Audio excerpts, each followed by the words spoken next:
This is the new Brother PT E300, and you're going to find it to be the easiest handheld machine you've ever used out in the field to do your everyday tasks such as patch panels, cable wraps, faceplates, flags, and 110 block desi strips. So I'm going to run you through basically how to put the data into the machine and then manipulate that data going from, let's say, a patch panel to a cable wrap to a 110 block to a faceplate. So the first thing you're going to do is obviously turn the machine on. We're going to build a 24-port patch panel. So the next thing is select the patch panel. Inside the patch panel, the first thing it's going to ask you is your block length. The block length is your port-to-port spacing. And if you're just a little bit off on this, by the time you get to the end port, the very last port, you're going to be off a lot. So the way that we're going to identify that port spacing is by utilizing the included the patch panel ruler. It's a clear ruler, and the way you use this ruler is you're going to align this edge of the card with the left edge of port number 1. You're then going to align these particular numbers up here with the left edge of port number 4. That is going to give us our port spacing. So let's say in this particular case we have a 0.69 port spacing. As you come into the machine, you're going to see to where it's going to, by default, it's 0.65. But if you use the right arrow key, you can change the value. In this particular case, it's 0.67. The next thing, by utilizing the down key, is the number of blocks or number of ports. The vast majority of the patch panels out there are what they call a 6-pack. You may have patch panels that go 24 straight across. You may have patch panels that have a 4 block spacing. For this demo, we're just going to go with the standard 6. Then it's going to ask you to the separator. And if you want to change the separator in between the ports, you can use the right key, and it gives you an example. You can do blocks. You can do solid bolded lines, solid narrow lines. In this particular case, I'm going to use the dotted lines.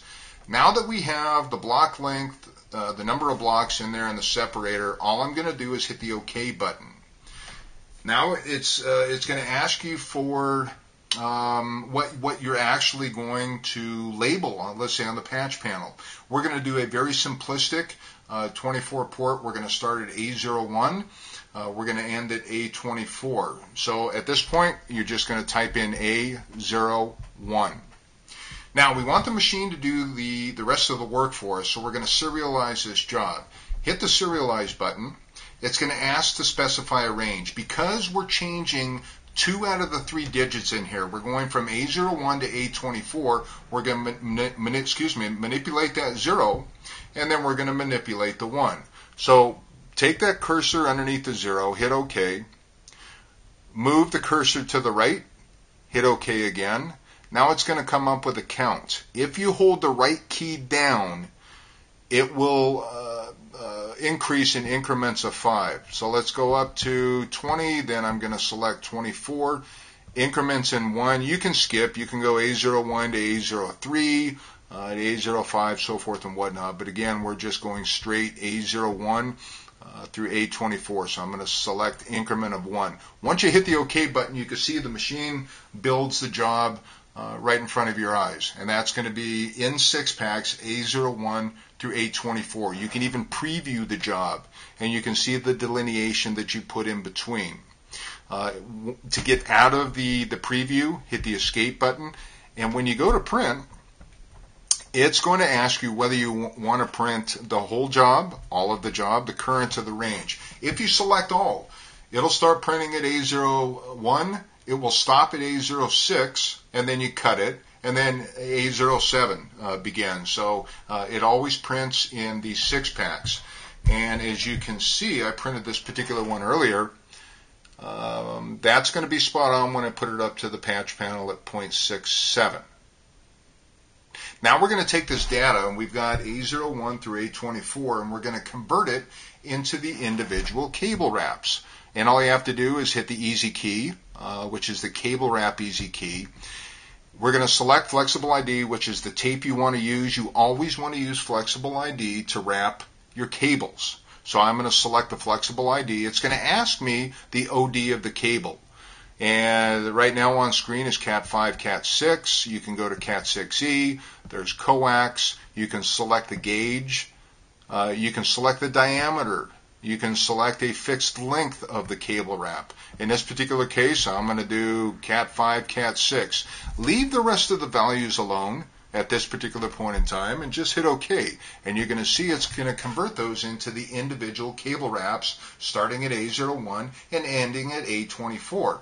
To preview what you're going to be printing, hit the preview button. You can see that is a rotate and repeat, and we repeat those on the label essentially, so as you wrap that around a cable you can see it from any angle. So we're going to escape out of here.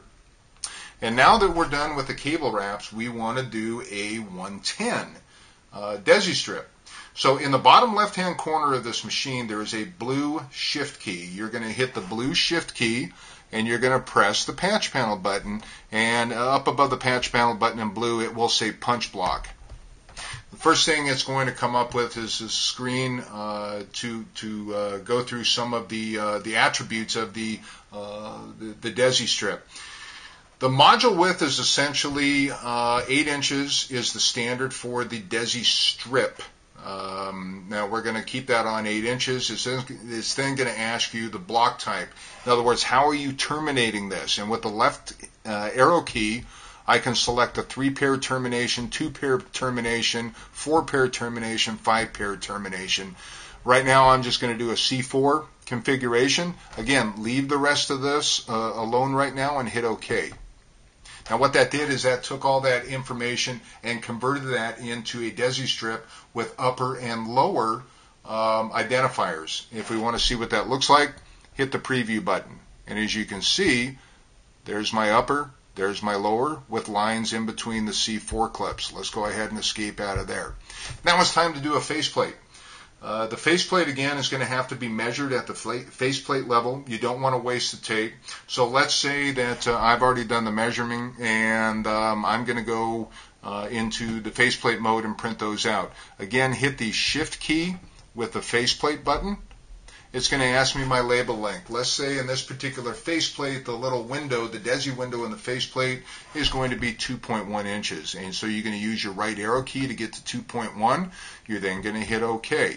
It now has converted that data into the faceplate labels and 2.1 inches on all of them. So again, you're not wasting tape. Hit the preview button and it shows what you're looking at. Actually, what's going to be printed. If you want to do, let's say, a cable flag, and let's escape out of here. You want to do a cable flag for fiber, some really small OD cable. Bottom left-hand corner, the blue shift key, cable flag. It's now going to ask you your flag length. Using the right key, arrow key, or left arrow key, you can designate what this the cable flag in this particular case is going to be 0.07.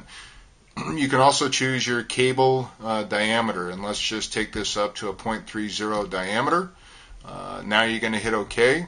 And that has converted that data into the individual cable flags. Excuse me.